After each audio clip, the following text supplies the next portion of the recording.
보라, 내가 새 일을 행하리니 이제 나타낼 것이라. 아멘. 사랑의 하나님, 오늘도 우리에게 새로운 은혜를 주시고 우리의 삶을 충만케 하시니 감사합니다. 오늘의 예배 가운데 성령으로 우리를 충만케 하사 하나님이 주신 생명, 하나님의 뜻대로 사용하게 하시고 주님의 영광을 선포하는 인생이 되게 하여 주시옵소서. 특별히 육체의 질병 가운데 있는 자들에게 놀라운 치료의 역사를 베푸사 그들의 연약함이 하나님의 놀라우신 이름을 선포하는 도구가 되게 하여 주시옵소서. 예수님의 이름으로 기도합니다. 아멘. 할렐루야. 사랑하는 성도 여러분, 이제 히브리서 4장 말씀 함께 읽겠습니다. 제4장. 그러므로 우리는 두려워할지니 그의 안식에 들어갈 약속이 남아있을지라도 너희 중에는 혹 이르지 못할 자가 있을까 함이라. 그들과 같이 우리도 복음 전함을 받은 자이나 들은 바 그 말씀이 그들에게 유익하지 못한 것은 듣는 자가 믿음과 결부시키지 아니함이라. 이미 믿는 우리들은 저 안식에 들어가는도다. 그가 말씀하신 바와 같으니 내가 노하여 맹세한 바와 같이 그들이 내 안식에 들어오지 못하리라 하셨다 하였으나 세상을 창조할 때부터 그 일이 이루어졌느니라. 제7일에 관하여는 어딘가에 이렇게 일렀으되 하나님은 제7일에 그의 모든 일을 쉬셨다 하였으며 또다시 거기에 그들이 내 안식에 들어오지 못하리라 하였으니 그러면 거기에 들어갈 자들이 남아있거니와 복음 전함을 먼저 받은 자들은 순종하지 아니함으로 말미암아 들어가지 못하였으므로 오랜 후에 다윗의 글에 다시 어느 날을 정하여 오늘이라고 미리 이같이 일렀으되 오늘 너희가 그의 음성을 듣거든 너의 마음을 완고하게 하지 말라 하였나니 만일 여호수아가 그들에게 안식을 주었더라면 그 후에 다른 날을 말씀하지 아니하셨으리라. 그런즉 안식할 때가 하나님의 백성에게 남아있도다. 이미 그의 안식에 들어간 자는 하나님이 자기의 일을 쉬심과 같이 그도 자기의 일을 쉬느니라. 그러므로 우리가 저 안식에 들어가기를 힘쓸지니 이는 누구든지 저 순종하지 아니하는 본에 빠지지 않게 하려 함이라. 하나님의 말씀은 살아있고 활력이 있어 좌우에 날선 어떤 검보다도 예리하여 혼과 영과 및 관절과 골수를 찔러 쪼개기까지 하며 또 마음의 생각과 뜻을 판단하나니 지으신 것이 하나도 그 앞에 나타나지 않음이 없고 우리의 결산을 받으실 이의 눈앞에 만물이 벌거벗은 것 같이 드러나느니라. 그러므로 우리에게 큰 대제사장이 계시니 승천하시니 곧 하나님의 아들 예수시라. 우리가 믿는 도리를 굳게 잡을지어다. 우리에게 있는 대제사장은 우리의 연약함을 동정하지 못하실 이가 아니요 모든 일에 우리와 똑같이 시험을 받으신 이로되 죄는 없으시니라.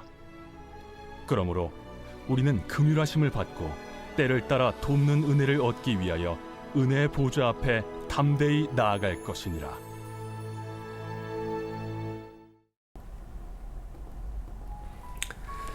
할렐루야. 사랑하는 성도 여러분, 8월 27일 토요일 새벽 예배입니다. 하나님을 찬양하고 또 하나님의 말씀을 듣고 또 하나님께 기도할 수 있는 이 복된 자리에 나오신 모든 분들을 주님의 이름으로 사랑하고 축복하고요. 이번 주에 저희가 이용철 장로님 또 우리 다니엘을 위해서 지속적으로 기도를 해왔습니다. 어제 이용철 장로님 수술 잘 끝나시고 회복 중에 계시다라는 소식을 들었고요. 우리 장로님 이제 잘 수술 이후에 모든 건강 잘 회복하셔서 이전보다 더 건강한 모습으로 다시 뵐 수 있도록 여러분 함께 계속 기도해 주시기를 부탁을 드립니다. 또 저희가 이 다니엘을 위해서도 끝까지 믿음을 잃지 않고 하나님이 행하실 그 놀라운 일들을 우리가 믿음으로 바라보면서 함께 기도했으면 좋겠습니다. 제가 오늘 이제 새벽 예배를 준비하면서 문득 든 생각이 저희가 이제 이 새벽 예배 말씀이 끝나면 교회를 위한 기도를 늘 하잖아요. 그때 그 기도의 제목이 조금씩 바뀌는데 바뀌지 않고 정말 오랜 시간 동안 늘 포함되어 있던 기도의 제목이 우리 교회가 이 영육 간에 놀라운 치유의 역사가 일어나는 교회가 되게 해달라라는 기도 제목이었습니다. 특별히 이 다니엘을 위해서 하나님께서 그토록 우리가 기도로 준비하게 하신 게 아닌가라는 생각이 들더라고요. 우리 다니엘의 이런 상황이 많은 사람들에게 치료하시는 하나님의 능력을 증거하는 그런 계기가 될 수 있도록 우리 모든 성도님들 함께 끝까지 기도해 주시기를 부탁을 드립니다. 자, 오늘 저희가 함께 살펴볼 이 히브리서 4장에서 가장 많이 나오는 단어가 안식이라는 단어입니다. 이 안식이라는 단어는 좀 다양한 면에서, 다양한 측면으로, 다양한 의미로 이제 설명이 가능한데, 오늘 본문의 주제와 관련돼서 설명을 드리자면 하나님과의 온전한 관계 안에서 주어지는 상태라고 설명을 할 수가 있을 것 같아요.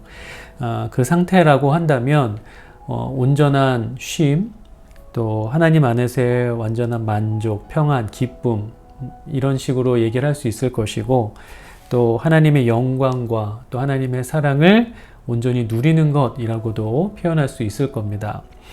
태초에 창조되었던 인간은 하나님의 관계 안에서 그 안식을 누리면서 살아갔어요. 하지만 죄로 인해서 인간은 그 안식을 잃어버리게 되죠. 자, 그런 점에서 보면 구원을 통해서 얻은 우리의 믿음의 삶의 최종 목적지, 이 도착지는 하나님 안에서의 안식이다 라고도 표현할 수 있을 겁니다. 하나님께서 인간을 구원하신 목적은 인간이 잃어버린 그 안식을 되찾게 하시고, 그 안에서 인간이 참된 하나님과의 관계, 또 그 안에서 누릴 수 있는 것들을 자신의 것으로 되찾을 수 있게 하시기 위함이다 라는 것이죠. 그래서 하나님이 정말 인간에게 원하는 가장 바라시는 것 중에 하나는 인간이 다시금 그 안식을 회복하는 것, 그 안식을 찾는 것이라고도 표현할 수 있을 것 같아요. 그런데 오늘 살펴본 히브리서 4장을 보면 이 히브리서를 받았던 그 수신자들이 하나님이 그토록 주시고자 하는 그 안식을 잃어버릴 것 같은 상황 속에서 하나님이 그것을 염려하시는 마음이, 그 염려가 굉장히 잘 드러나 있습니다. 왜냐하면 우리가 잘 알고 있는 것처럼 죄인인 인간이 그 하나님의 안식 안으로 들어갈 수 있는 유일한 길은 오직 예수 그리스도 한 분뿐인데, 사람들이 자꾸만 그 예수 그리스도 외에 다른 것에 눈을 돌리고 마음을 빼앗기고 있었기 때문이에요. 대표적인 것이 유대교로의 회개였습니다. 여러분, 유대인들 중에 그리스도를 믿는다라고 했던 사람들 중에 일부가 다시 유대교로 돌아가려고 하는 상황이 많이 벌어지고 있었어요. 그 이유에 대해서 우리가 크게 두 가지로 생각해 볼 수가 있는데, 첫 번째는 그들이 그리스도인으로서 당했던 고난이 너무 컸기 때문입니다. 그래서 그 고난에서 벗어나기 위해서 유대교로 돌아가려고 했다는 거죠. 자, 여러분, 유대인으로서 예수 그리스도를 믿고 그리스도인으로 살아간다는 것은 사실 굉장히 많은 고난을 당해야만 하는 일이었습니다.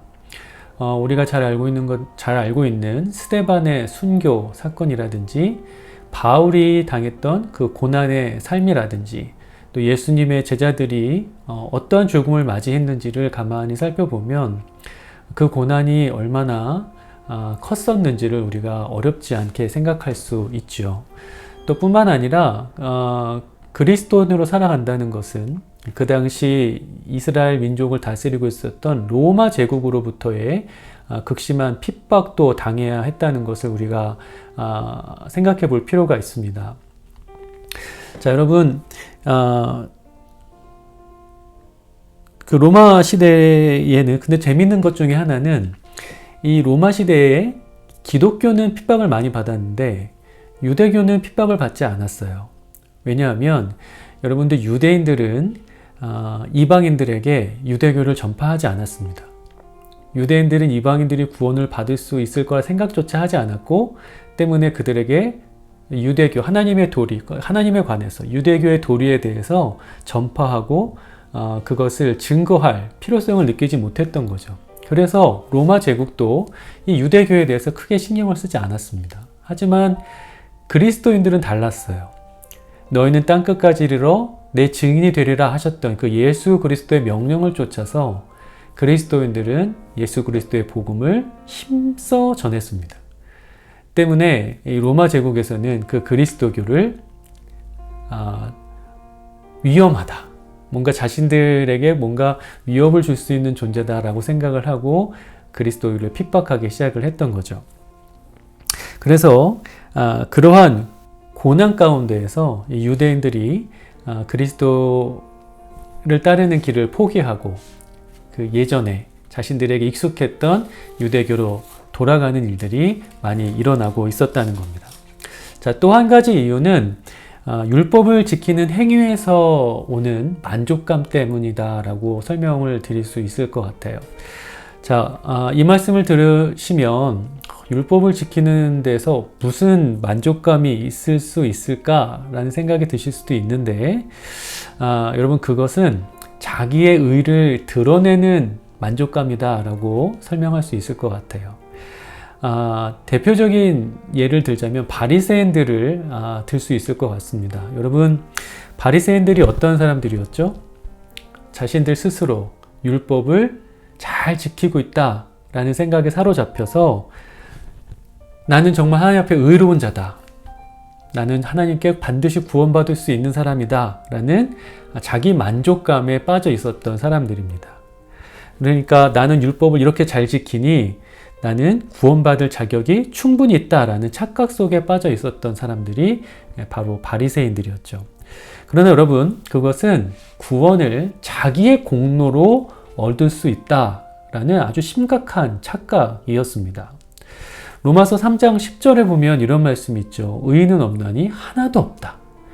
그러니까 율법을 지킴으로써 의롭다고 인정받을 수 있는 사람은 단 한 사람도 없다라는 것을 하나님이 분명하게 말씀하신 거예요. 여러분, 이렇게 한번 생각을 해보세요. 율법의 조항들, 그 모든 조항을 완벽하게 지킴으로써 어떻게 하나님 앞에 의롭다 여김을 받을 수 있을까요? 그게 과연 가능할까요? 예를 들어서 우리가 지켜야 할 율법의 조항이 100개가 있다라고 한번 생각을 해보겠습니다.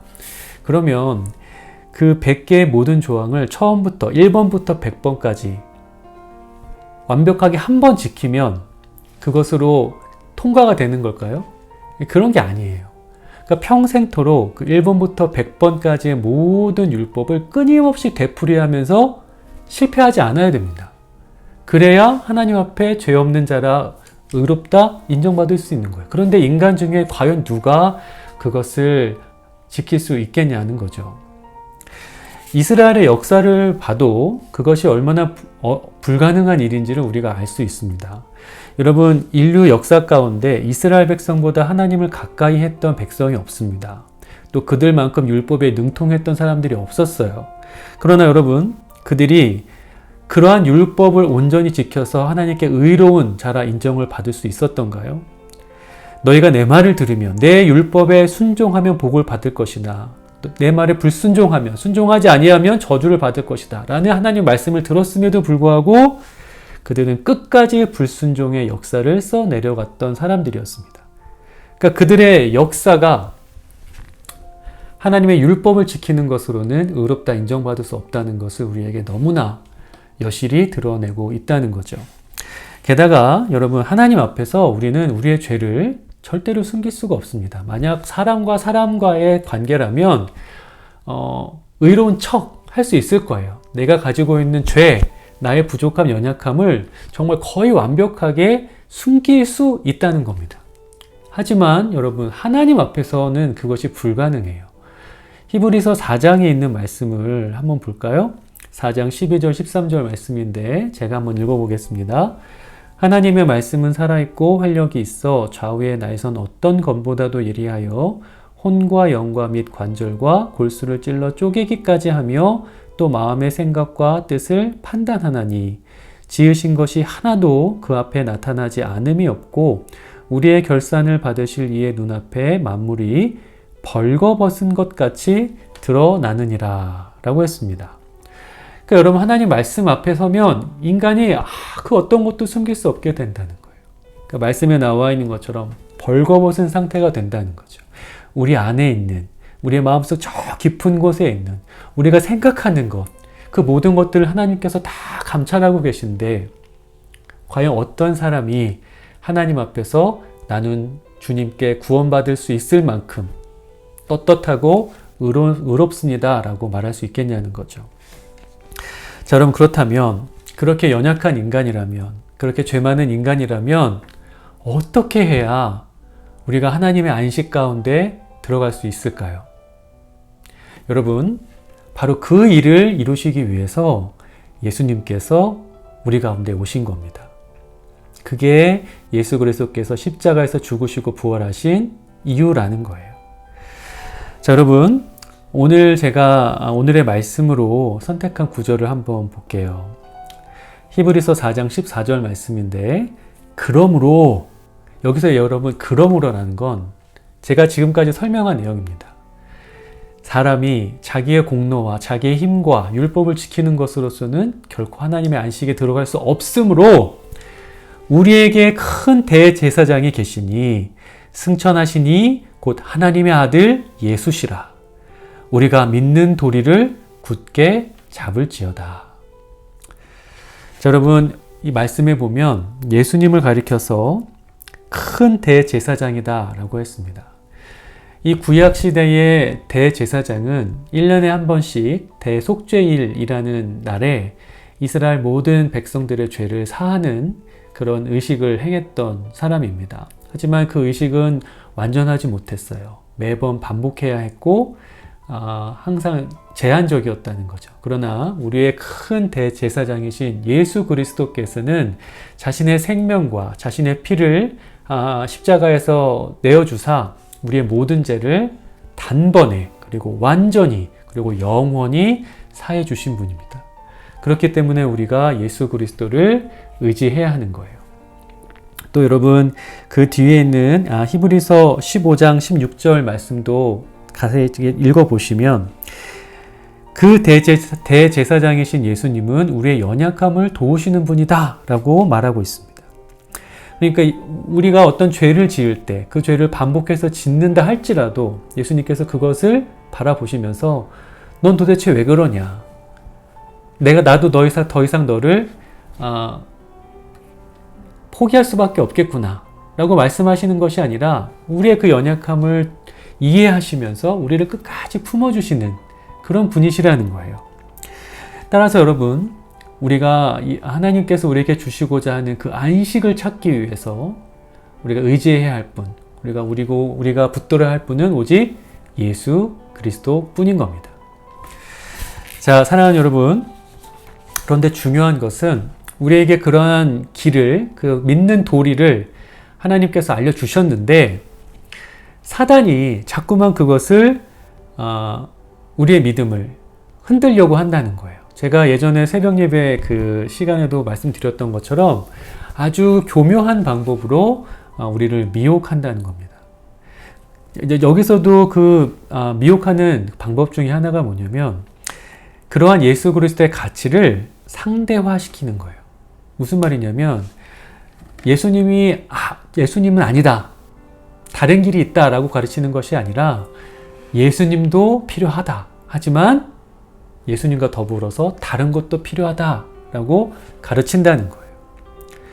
그러나 여러분, 하나님의 안식으로 우리를 인도하시는 예수 그리스도는 예수 그리스도만으로 완전하고 충분하다는 것을 여러분들 믿으시기를 바랍니다. 그런데 이 히브리서가 쓰여졌던 그 당시에는 자꾸만 그 믿음을 흔들려는 사람들이 있었다는 거예요. 그래서 천사가 등장하고 모세가 등장을 했던 겁니다. 여러분, 물론 예수님께서 우리를 예수 그리스도 하나님의 안식 가운데로 인도하시기 위해서, 또 지금 우리의 삶 속에서 하나님이 주시는 안식을 우리가 누리게 하시기 위해서 예수님이 사용하시는 여러 가지 도구들이 있을 수는 있어요. 그러나 여러분, 그것은 어디까지나 도구일 뿐입니다. 그러니까 도구는 있을 수도 있고 없을 수도 있는 거예요. 예수님의 계획에 따라, 예수님의 뜻에 따라 그 도구들은 있을 수도 있고 없을 수도 있어요. 때로는 많이 사용하실 때도 있고 적게 사용하실 수도 있어요. 하지만 여러분, 그렇기 때문에 그것은 대체가 가능하지만 예수님은 대체할 수 있는 것이 없습니다. 그러니까 항상 우리의 마음에 예수님도가 아닌 예수님만이라는 믿음이 견고하게 자리 잡을 수 있어야 된다는 거예요. 만약 여러분 우리가 그리스도인으로서 하나님 안에 지금 거하고 있는데 그 안에서 참된 안식을 누리려면 예수님도 계셔야 하고 적정한 물질도 있어야 하고 또 재물도 건강도 있어야 합니다. 이렇게 얘기한다면 여러분 그게 맞는 말일까요? 아니라는 거예요. 속고 있는 겁니다. 여러분, 우리가 하나님 안에서 하나님이 우리에게 주시려는 안식을 누리기 위해서는 예수님만 계시면 되는 것인 줄 믿으시는 저와 여러분 되시기를 간절히 축원합니다. 자, 여러분, 우리는 예수 그리스도를 통해서 하나님이 우리에게 그토록 주시고자 하는 참된 안식을 누릴 수 있는 자가 되었어요. 그리고 그 안식을 우리의 삶 가운데에서 누리며 살아가려면 오직 예수님만 붙들고 의지해야 합니다. 만약 우리가 그리스도인으로서 살아가면서 하나님이 우리에게 주시는 그 안식을 깊이 누리고 있지 못하다면 그것은 우리가 가진 돈이 부족하거나 우리의 건강이 완전하지 못하기 때문이 아닐 거예요. 어떤 환경의 결함이 있기 때문이 아닌 겁니다. 우리의 마음에 예수님 외에 다른 것을 의지하는 마음이 있기 때문인 거예요. 따라서 여러분, 언제나 저와 여러분의 마음에 예수님도 필요합니다가 아닌 예수님만 계시면 충분합니다 라고 고백할 수 있는 그 믿음이 충만하시기를 바라고요. 그 믿음을 통해 하나님으로부터 우리에게 주어지는 그 놀라운 평안과 안식이 늘 넘쳐나시게 되기를 주님의 이름으로 간절히 축원합니다. 자, 우리 이 시간 함께 기도할게요. 먼저 개인을 위한 기도하겠습니다. 예수님도가 아닌 예수님만의 믿음으로 살게 하여 주옵소서. 또 하나님이 주신 참된 안식을 누리고 늘 소망하며 살게 하여 주소서. 또 참된 안식을 주시는 유일하신 예수 그리스도를 많은 이들에게 전하며 사는 인생 되게 하여 주옵소서. 이렇게 기도해 주시고요. 또 교회를 위한 기도하겠습니다. 우리 교회가 다른 것과 비교할 수 없는 예수 그리스도의 가치를 선포하는 교회 되게 하여 주소서. 또 우리 아이들이 세상이 주는 고난과 유혹 앞에서도 오직 예수 그리스도만 따르는 삶을 살게 하여 주소서. 또 마지막으로 영육 간에 하나님의 치유의 역사가 나타나는 교회 되게 하시고 특별히 서다니엘 학생이 지금 하나님의 안식 안에서 평안과 소망을 품을 수 있도록 역사하여 주소서. 우리 이렇게 한 마음으로 간절하게 기도하도록 하겠습니다.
이 모든 말씀 예수 그리스도의 이름으로 기도합니다. 아멘. 자, 여러분 이제 또 개인적으로 기도하는 시간 가져주시고요. 오늘도 주님의 안식을 누리며 기뻐하시고 또 감사가 넘치는 하루 보내시기를 축원합니다.